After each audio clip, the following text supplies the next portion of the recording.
ಈಗಾಗಲೇ ನಿನ್ನೆ ನಾವು ನೋಡಿದ್ದೀವಿ, ಹಲವು ಮಾಧ್ಯಮಗಳಲ್ಲಿ ರಿಪೋರ್ಟ್ಗಳಲ್ಲಿ ನೀವು ನೋಡಿದ್ರೆ ಎಲ್ಲರೂ ಒಂದೊಂದು ರೀತಿಯ ರಿಪೋರ್ಟ್ಗಳನ್ನು ಕೊಡ್ತಾ ಇದ್ದಾರೆ. ಯೂಟ್ಯೂಬ್ಗಳಲ್ಲಿ ಇಲ್ಲಿ 30 ಹೆಣ ಸಿಕ್ತು, 40 ಹೆಣ ಸಿಕ್ತು, ಹೆಣ್ಣು ಮಕ್ಕಳ ಬ್ಲೌಸ್ ಸಿಕ್ತು, ಹೆಣ್ಣು ಮಕ್ಕಳ ಸೀರೆ ಸಿಕ್ತು, ರೇಪ್ ಮಾಡಿದಂತಹ ಸಿಕ್ತು ಅನ್ನೋದಕ್ಕೆ ನಿನ್ನೆ ಗ್ರಾಮಸ್ಥರ ಏನು ಆಕ್ರೋಶ ಏನಿದೆ, ತಾಳ್ಮೆ ಏನಿದೆ, ಮಿತಿಮೀರಿ ಹೋಗಿ ಆಕ್ರೋಶವು ಹೊರಗಡೆ ಬಿದ್ದಿದೆ. ಅದೇ ರೀತಿ ತಿಮರೋಡಿ ಟೀಮ್ ಅವರು ಯಾವ ರೀತಿಯ ಕೃತ್ಯವನ್ನು ಮಾಧ್ಯಮದವರ ಮೇಲೆ ಮಾಡಿದ್ದಾರೆ ಅಂತ ನಾವು ನೋಡಿದೀವಿ.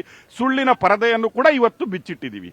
ಈಗ ಗ್ರಾಮಸ್ಥರ ಬೇಡಿಕೆ ಏನಂದ್ರೆ, ಗ್ರಾಮದಲ್ಲಿ ನಿಂತುಕೊಂಡೆ ಮಾಧ್ಯಮದಲ್ಲಿ ಮೂಲಕ ನಾನು ಕೊಲೆ ಮಾಡ್ತೀನಿ, ನಾನು ತಿಥಿ ಮಾಡ್ತೀನಿ, ನಾನು ಉಗ್ರಿ ಹೊಡಿತೀನಿ ಅನ್ನುವ ತಿಮರೋಡಿ ರೌಡಿ ಶೀಟರ್ ಆಗಿದ್ದರೂ ಕೂಡ ಈಗಾಗಲೇ ಅವನನ್ನು ತಡಿಪಾರು ಮಾಡಬೇಕನ್ನುವ ಏನು ಅಪ್ಲಿಕೇಶನ್ ಅಥವಾ ಅವನ ಮೇಲೆ ನೋಟಿಸು ಇರುವುದರಿಂದ ತಕ್ಷಣವೇ ಅವನನ್ನು ಧರ್ಮಸ್ಥಳದಿಂದ ಗಡಿಪಾರು ಮಾಡಬೇಕು ಅನ್ನುವ ಒಂದು ಅರೆಸ್ಟ್ ಮತ್ತೆ ಗಡಿಪಾರು ಮಾಡಬೇಕು ಅನ್ನುವ ಒಂದು ಬೇಡಿಕೆ ಆದರೆ ಗ್ರಾಮಸ್ಥರದು.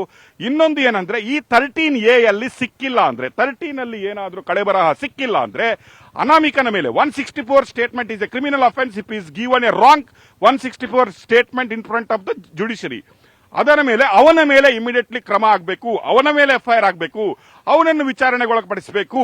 ಅವನ ಹಿಂದೆ ಯಾರು ಪ್ರೊಡ್ಯೂಸರು, ಯಾರು ಡೈರೆಕ್ಟರು, ಯಾರು ಕೋ ಡೈರೆಕ್ಟರು, ಅವನನ್ನು ಟ್ರೈನಿಂಗ್ ಮಾಡಿದವರು ಯಾರಂತ ಆಗುವುದನ್ನು ಇಲ್ಲಿ ಜಗತ್ತಿಗೆ ಜಾಹೀರಾತು ಮಾಡಬೇಕು ಅನ್ನುವ ಒಂದು ಬೇಡಿಕೆ. ಆದ್ರೆ ಈ ಕಡೆ ಇನ್ನೊಂದು ಬೇಡಿಕೆ ಗ್ರಾಮಸ್ಥರದೇನೆಂದ್ರೆ, ಅವ್ಯಾಚ್ಯ ಶಬ್ದಗಳಿಂದ ನಮ್ಮ ಕಾವಂತರನ್ನು, ನಮ್ಮ ಕ್ಷೇತ್ರವನ್ನು, ನಮ್ಮ ಧರ್ಮವನ್ನು ನಿಂದಿಸುವವರ ಬಗ್ಗೆ ಪೊಲೀಸರು ಕ್ರಮ ಯಾಕೆ ತೆಗೆದುಕೊಳ್ತಾ ಇಲ್ಲ ಅನ್ನುವ ಬೇಡಿಕೆಯನ್ನು ಗ್ರಾಮಸ್ಥರಿಟ್ಟಿದ್ದಾರೆ.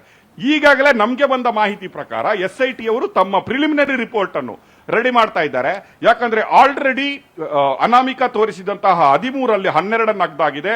ಇದು GPRS ಅಳವಡಿಸಿ ಇನ್ನು ನಾಳೆ ಅಥವಾ ನಾಳ್ದು ಇದನ್ನು ಕಂಪ್ಲೀಟ್ ಮಾಡುವ ಚಾನ್ಸಸ್ ಇರುವುದರಿಂದ ಈಗಾಗಲೇ SIT ತನ್ನ ಪ್ರಿಲಿಮಿನರಿ ರಿಪೋರ್ಟ್ ಅನ್ನು ರೆಡಿ ಮಾಡ್ತಾ ಇದೆ.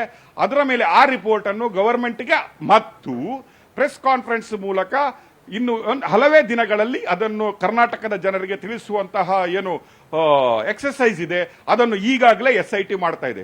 ಆಲ್ಮೋಸ್ಟ್ ನಮ್ಮ ಮಾಹಿತಿ ಪ್ರಕಾರ SIT ಇಸ್ ಕನ್ಫರ್ಮ್ಡ್ ದಟ್ ಇಲ್ಲಿ ಅಂಥದ್ದೇನು ಕಾರ್ಯಗಳು ನಡೆದಿಲ್ಲ.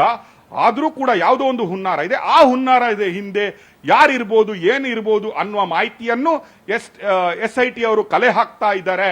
SIT ಅವರು ಆ ಇನ್ವೆಸ್ಟಿಗೇಷನ್ ಈಗ ಮಾಡ್ತಾ ಇದ್ದಾರೆ ಅನ್ನುವ ಮಾಹಿತಿ ಇದೆ. ಈಗ ಅಸ್ಥಿಪಂಜರ ಒಂದು, ಬುರುಡೆ ಒಂದಿದೆ ಅಲ್ವಾ, ಇಲ್ಲಿವರೆಗೆ ಅದರ ಇನ್ವೆಸ್ಟಿಗೇಷನ್ ನಡೆದಿಲ್ಲ. ಈಗ ಈ ಅನಾಮಕನನ್ನು ಹಿಡ್ಕೊಂಡು ಆ ತಲೆಬುರುಡೆ ಯಾವುದು, ನೀನು ಅದು ಮಹಿಳೆದಂತ ಹೇಳಿದ್ಯಾ, ಅದು ಈಗ ಪುರುಷಂದಿದೆ, ಎಲ್ಲಿಂದ ತಂದ್ಯಾ, ಆ ಕ್ವಶನರಿಗಳು ರೆಡಿ ಆಗ್ತಾ ಇದೆ ಅನಾಮಿಕನಿಗೆ. ಇನ್ನು 2-3 ದಿನಗಳಲ್ಲಿ ಆ ಗ್ರಿಲ್ ಅಂತ ನಾವೇನು ಹೇಳ್ತೀವಲ್ಲ ಅದು ನಡೆಯಲಿದೆ. ಇನ್ನು 1 ವಾರದ ಒಳಗಡೆ ಇದರ ಸ್ಪಷ್ಟ ಚಿತ್ರಣ ಅಲ್ಲದಿದ್ರು ಒಂದು ರೀತಿಯ 50% ರಿಪೋರ್ಟ್ ಆದ್ರೂ ಕರ್ನಾಟಕದ ಜನತೆಯ ಮುಂದೆ ಬರುವಂತಹ ಚಾನ್ಸಸ್ ಇದೆ. Sindoor. Okay, right sir, thank you so much sir ನಿಮ್ಮೆಲ್ಲ ಡೀಟೇಲ್ಸ್ಗಾಗಿ. ಒಟ್ಟಾರೆಯಾಗಿ 13ನೇ ಪಾಯಿಂಟ್ ನಲ್ಲಿ ಶೋಧ ಕಾರ್ಯ ನಡೆಸುವಂತಹ SIT ಯೋಚನೆ ಏನಿದೆ, GPR ಮೂಲಕ ಅಂದ್ರೆ ಗ್ರೌಂಡ್ ಪೆನಿಟ್ರೇಟಿಂಗ್ ರಾಡಾರ್ ಅನ್ನ ಬಳಸಿಕೊಂಡು ಇಲ್ಲಿ ತನಿಖೆಯನ್ನ ಮಾಡಬೇಕು ಅಂತ ಅಂದ್ಕೊಂಡಿದ್ದಾರೆ. ಸೊ ಸದ್ಯಕ್ಕೆ ಅಲ್ಲಿ ತಯಾರಿಗಳನ್ನ ಮಾಡ್ಕೊಳ್ತಾ ಇದ್ದಾರೆ. ಎಷ್ಟೊತ್ತಿಗೆ ಅಲ್ಲಿ ಶೋಧ ಕಾರ್ಯವನ್ನ ಆರಂಭಿಸ್ತಾರೆ ಅನ್ನೋದನ್ನ ಕಾದ್ ನೋಡ್ಬೇಕಾಗುತ್ತೆ. ಕಾನೂನಿನ ಮೂಲಕವೇ ಈ ತಿಮ್ಮ ರೌಡಿ ಅಂಡ್ ಗ್ಯಾಂಗ್ಗೆ ತಕ್ಕ ಉತ್ತರವನ್ನ ಕೊಡೋದಕ್ಕೆ SIT ಸಿದ್ಧತೆಯನ್ನ ಮಾಡ್ಕೊಳ್ತಾ ಇದೆ.